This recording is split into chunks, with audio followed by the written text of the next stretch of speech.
contre, question-réponse, il va y en avoir pour un publicitaire, le pape même de la publicité en France, qui s'indigne, qui a envie de se révolter et qui crie un titre de ralliement, le diable s'habille en GAFA. C'est Jacques Séguéla, tout de suite, qui me rejoint pour la partie interview.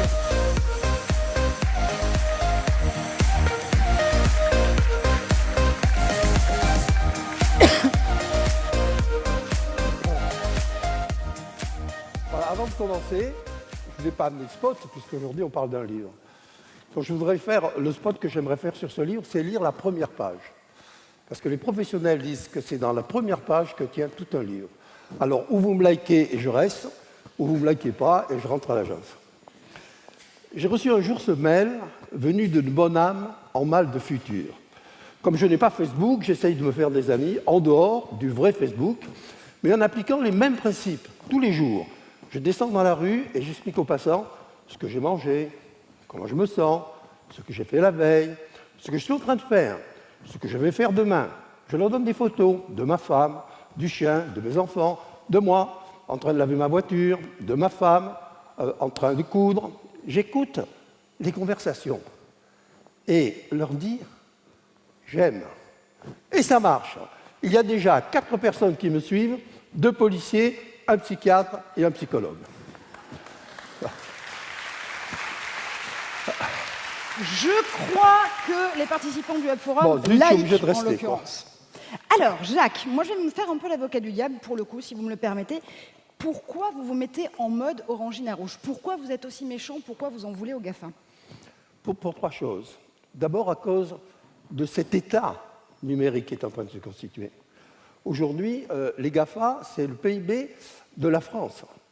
Dans 10 ans, dans 15 ans, c'est le PIB de l'Europe. Dans 20 ans, dans 30 ans, c'est le PIB du monde. Peut-on accepter comme ça un État numérique qui sera le plus riche du monde, mais qui gérera nos êtres, nos personnes, nos intimités? C'est contre ça que je me bats. D'ailleurs, aujourd'hui, le premier État du monde, ce n'est pas la Chine. Le premier État du monde, c'est Facebook, qui est le double de la Chine. Et Google, le numéro 3, mais très vite, va être le numéro 2. La deuxième raison, elle est plus grave que ça. C'est que c'est le plus grand hold-up du siècle. Parce qu'enfin, ces GAFA, sans nous prévenir, sans le savoir, on s'est fait avoir, on est complices et victimes. Ils ont trusté ce que nous avions de plus cher, nos intimités, nos données, et les ont marchandisées. Et en tant que publicitaire, je suis le premier à me gifler. Je n'ai pas compris ce qui s'est passé. On n'a d'ailleurs rien compris de ce qui s'est passé. Sauf que le consommateur est en train de comprendre, et ce n'est pas par hasard que Facebook est en train de perdre, on dit un tiers, ça m'étonnerait, mais est en train de perdre de ses abonnés. Et puis, la troisième chose, c'est qu'ils ont finalement violé nos âmes. Vous vous rendez compte qu'il y a une poupée Barbie qui, à 7 ans, a introduit pour la première fois un petit capteur dans la Barbie, et qui a capté les premiers mots, les premiers instants de mon bébé quand ils sortaient de leur berceau pour les mercantiliser. Moi, je ne veux pas de ce monde-là. Mais je suis pour le monde du progrès. Mais je suis pour, évidemment, comment pourrait-on vivre sans Google, sans Facebook, sans les autres? Il faut simplement les réguler. On ne peut pas nous laisser mener par le bout du nez. On doit être maître de ces choses. C'est pour ça que je dis, entrons en résistance. Évidemment, allons vers le progrès. Le progrès a toujours des mauvais côtés. Quand on a inventé la roue, il y a 6000 ans, c'était dans le contrefort de l'Europe de l'Est, on a créé les accidents de la route. Mais à partir de là, les gouvernements, les conducteurs ont tout fait pour essayer de se prémunir contre les accidents de la route. Ça s'appelle la sécurité routière. Moi, j'en appelle à la sécurité numérique. Alors, 2 choses. Il y a beaucoup de choses dans la même réponse. Mais la première, encore une fois, je me fais l'avocat du diable, la nature ayant horreur du vide. Est-ce que, finalement, la Silicon Valley n'a pas pris le droit d'innover, le droit de disrupter plus rapidement que l'Europe, qui se bardait de régulation pour bloquer l'innovation? Est-ce qu'on ne peut pas au moins reconnaître ce point-là à la vallée? Mais bien sûr. La France a tout inventé de la communication. Elle a d'abord inventé, Charles Havas, il y a 172 ans, la première agence de presse. Puis elle a appris, 2 ans après, elle a inventé la première agence de régie, la première Media Buying Agency. Après, elle a inventé la première agence de pub. Ce n'est pas les Anglais, ce n'est pas les Américains, c'est nous, ce sont les Français. Puis après, elle a inventé la photo, les frères Nefs, puis elle a inventé le cinéma, puis elle a inventé le premier spot. Le premier spot était tourné par Sœur Levert, avec sa maîtresse qui sautait sur une boîte de savon, 2 ans après le premier film publicitaire. Puis elle a inventé la télévision en couleur, puis elle a inventé la carte de puce, et puis elle a participé à l'invention du net. Enfin, l'invention du net a été inventé pendant la guerre, mais à la possibilité de mettre le net à la portée de tous. Et puis ça s'est arrêté. Et puis tout d'un coup, on a eu un immobilisme politique lamentable. Jusqu'à Mitterrand, c'était formidable. Je me souviens, j'étais là lorsque Bill Gates est venu rencontrer François Mitterrand. C'est Jacques Attali qui avait arrangé les choses. Moi, j'étais le publicitaire d'Apple à ce moment-là. Quel dommage que je n'ai pas pu garder le budget. Mais enfin, ils ont bien travaillé au départ, même si c'est moins bien maintenant. Et Mitterrand lui-même a prôné pour que toutes les écoles aient un Apple. Ça a même été des essais, puis ça a été abandonné. Et après, on est entré dans le narcissisme politique au lieu d'entrer dans l'innovation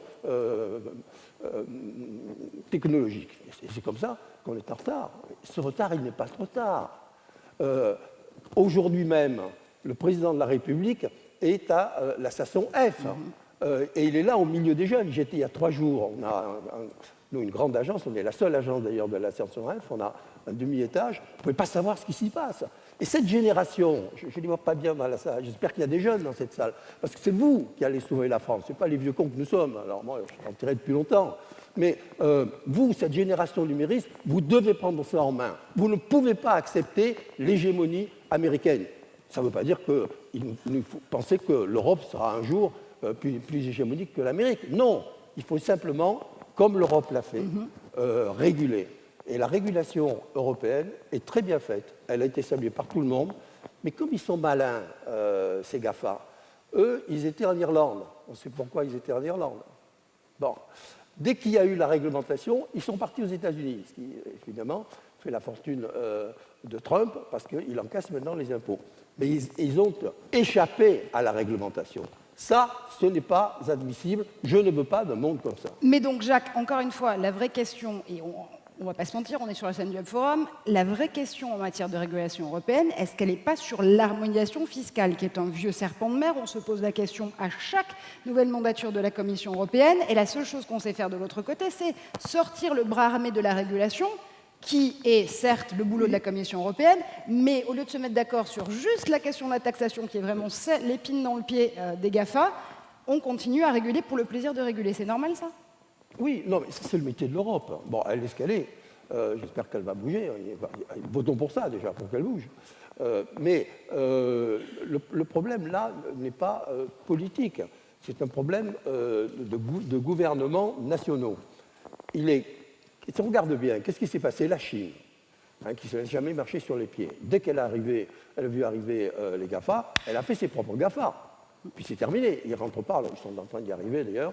Mais à quel prix? Et puis en se faufilant entre les murs, ils ont tout de suite compris qu'ils ne pouvaient pas laisser cette hégémonie, cette arme, qui peut être une arme de destruction, qui est une arme d'avenir, qui est une formidable avancée, mais qui a ses pouvoirs maléfiques. Pendant ce temps-là, qu'est-ce qu'on a fait, nous, pour créer un Google européen?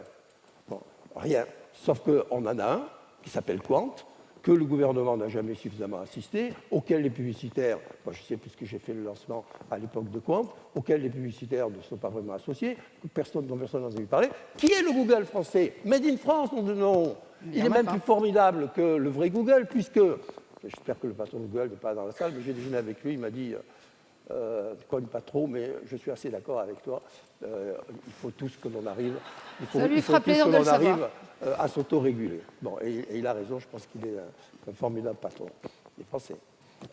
Donc, je pense qu'il faut que nous résistions chacun avec nos moyens. Celui qui peut le plus régler le problème, c'est Trump, mais il ne le fera pas. Parce qu'il faudrait simplement faire ce qui a été fait avec Rockefeller à l'époque, appliquer la loi antitrust. À l'époque, Rockefeller, c'était la même chose. Les données de ce moment-là, c'était le pétrole. Et donc, il y avait un tel trust que l'Amérique est devenue surpuissante, etc., elle contrôlait et tout, et ils ont compris qu'il fallait partager les choses. Ils ont coupé Rockefeller en quatre, ça n'a pas empêché Rockefeller d'être milliardaire à vie, lui, ses enfants, les enfants de ses petits-enfants, mais ils ont essaimé les choses, ils ont donné la possibilité de la concurrence, ils ont fait ce que l'on appelle la démocratie. Dernière question, Jacques, ensemble. En effet, on se rend compte que quand même les plateformes, même les GAFA se rendent bien compte qu'il y a une espèce de ras-le-bol de la part des utilisateurs, qu'il y a des brèches de confiance qui ont été ouvertes, notamment avec l'affaire Cambridge Analytica du côté de Facebook. Donc, ils sont en train, petit à petit, d'essayer de redorer leur blason, si j'ose dire, en proposant des projets de tech for good, la technologie pour le bien de l'humanité, en essayant de mieux associer aussi les utilisateurs à des nouveaux contrats de confiance pour réengager la façon dont ils monétisent, ils utilisent les données de ces utilisateurs-là. Ça veut dire quoi? Qu'on est passé d'une période où on innovait pour le plaisir de l'innovation à une période où finalement la Silicon Valley touche à l'âge de raison. On est en pleine crise d'adolescence de la technologie, c'est ça? Oui, je crois que surtout, ils essayent de se donner bonne conscience. Bravo, on ne va pas leur taper dessus au moment où ils essayent de rendre le monde meilleur. Enfin, à tout petit pas, les enfants. Bill Gates ne les a pas attendus. Pourquoi c'est un génie, Bill Gates? Parce que quand il a eu fait fortune, il a consacré 80% de sa fortune, justement, à faire que le monde soit meilleur. Les 1000 milliards de dollars d'Apple, les 1000 milliards de dollars d'Amazon, est-ce que ce ne serait pas mieux d'en utiliser une plus grande part à ce que le monde devienne meilleur? Est-ce que ce n'est pas ça qu'on attend d'eux, plutôt que tous ensemble, avec le food service Elon Musk, vouloir créer l'homme qui aura 1000 ans et qui vivra sur Mars? Qui a envie de vivre 1000 ans sur Mars? En tout cas, pas Jacques Séguéla, visiblement. Merci infiniment, Jacques. Merci d'avoir été avec nous sur la scène du Hub Forum pour cette clôture du géant Le Diable. Entrons en résistance. Le Diable s'habille en GAFA et on entre en résistance avec vous. Merci infiniment. Ciao. Vincent, nous, on n'entre pas tout de suite en résistance, mais on entre en cocktail. Absolument. Je voulais juste quand même remercier Jacques qui part, parce que Jacques était au premier Hub Forum il y a un certain nombre d'années. On était 180 et c'était pas la même, je peux vous le dire. Ok, merci Jacques pour ta confiance et ta fidélité. Ok. Voilà. Effectivement, là, on ouvre une nouvelle séquence, la séquence cocktail. C'est très important. Donc, on vous attend effectivement à l'étage pour le verre de l'amitié, comme tous les ans. Pour ceux qui veulent rester. Plus important pour ceux qui partent, et je les vois partir, figurez-vous. 8h45, demain, c'est notre rendez-vous ici, sur cette même scène, puisqu'on démarrera le J2 du Hub Forum 2018. Il y a encore plein de surprises à venir. Voilà, et j'aurai l'honneur, et je suis très heureux d'ouvrir cette deuxième journée sur 6 grosses tendances qu'on a observées, nous, en Asie, dans le cadre de nos voyages, et qu'on aimerait vous partager en avance de phase, avant que les autres en parlent. Donc rendez-vous demain, 8h45, pour les 6 tendances à suivre sur l'Asie, et qui vont émerger en 2019. Merci beaucoup. Très bonne soirée. À demain. Merci à tous.